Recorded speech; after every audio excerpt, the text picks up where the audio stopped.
இந்த இடத்துல தான் டேங்க் வைக்கிறதுன்னு முடிவு பண்ணியாச்சு. ஆனா பூச்செடிலாம் போயிடுமோன்னு சொல்லிட்டு ஒரு சின்ன வருத்தம் இருக்கு. இருந்தாலும் பரவால்ல. நமக்கு தண்ணி தான் முக்கியம். அதனால பார்த்தீங்கன்னா, அதுக்கான ஏற்பாடெல்லாம் செய்ய ஆரம்பிச்சாச்சு. மண்ணுமே ஒரு 2 சாக்குல கொண்டு வந்துட்டாங்க. அடுத்து பார்த்தீங்கன்னா, டேங்க் எல்லாம் வாங்கிட்டு வந்துட்டாங்க. டேங்க் வைக்கிறதுக்கு அடியில பேஸுக்கு வந்து ஆலா பிளாக் கல்லு தான் சொல்லிட்டு அதையும் வாங்கிட்டு வந்தாச்சு.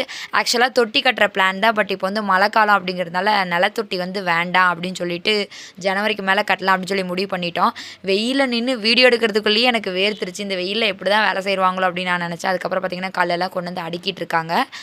ஒரு எலக்ட்ரிஷியன் அண்ணாவை கூப்பிட்டுருக்காங்க. அடுத்து பார்த்தீங்கன்னா, நம்ம மாமா பையன் பிரபாகர் அண்ணா இருக்காரு. அதுக்கப்புறம் பார்த்தீங்கன்னா, அத்தையுமே வந்திருக்காங்க. ஃபர்ஸ்ட்டு ஒரு இடம் செலக்ட் பண்ணோம் இல்லையா, அந்த இடம் வேண்டாம், அது கொஞ்சம் சமமா இல்ல, இந்த கார்னர் எடுத்துக்கலாம்னு சொல்லிட்டு மறுபடியும் இந்த கார்னர் வந்து சூஸ் பண்ணாங்க. அதுக்கப்புறம் அத்தை வந்து இல்ல அந்த கார்னரே பண்ணுங்க, அதுதான் உங்களுக்கு கரெக்டா இருக்குன்னு சொன்னாங்க. திரும்ப சரி ஓகேன்னு சொல்லி மறுபடியும் பிளானை மாத்தி அந்த இடத்துக்கே போயிட்டு அங்கேயே பார்த்தீங்கன்னா, எல்லாம் சம பண்ணிட்டு இருக்காங்க. ஆனா ரொம்ப கஷ்டம் தான் இந்த வேலை. செஞ்சு போது தான் தெரிஞ்சுச்சு. நாங்க நினைச்சோம் ஈஸியா ஒரு டேங்கை வாங்கிட்டு வந்து அடியில ஒரு கல்ல 4 கல்ல வச்சுட்டு மேல டேங்க் வச்சுட்டு போறது அவ்வளோதானே அப்படின்ட்டு. ஆனா வேலை வந்து பார்த்தீங்கன்னா, ரொம்ப இழுத்துருச்சு. இந்த அண்ணா வந்து வீடியோலாம் எடுக்காதம்மா எங்கேயாவது போஸ்ட் பண்ணிறாத அப்படின்னாரு. இல்ல பரவாயில்லன்னு சொல்லிட்டு நான் போஸ்ட் பண்ண தான் போறேன். அடுத்து பார்த்தீங்கன்னா, என்னோட வீட்டுக்காரர் வந்து ரொம்ப கஷ்டப்பட்டாரு. அவர் வந்து பயங்கரமான உழைப்பாளியா நான் வந்து இன்னைக்கு தான் பார்த்தேன். பார்த்தீங்கன்னா, ரொம்ப வேர்வை ஃபுல்லா வேர்வை சிந்திக்கிட்டே இருந்தது. அவரால முடியவே இல்ல. அதுவும் இந்த சின்னதா தான் லைட்டா தான் குழி பறிச்சாங்க.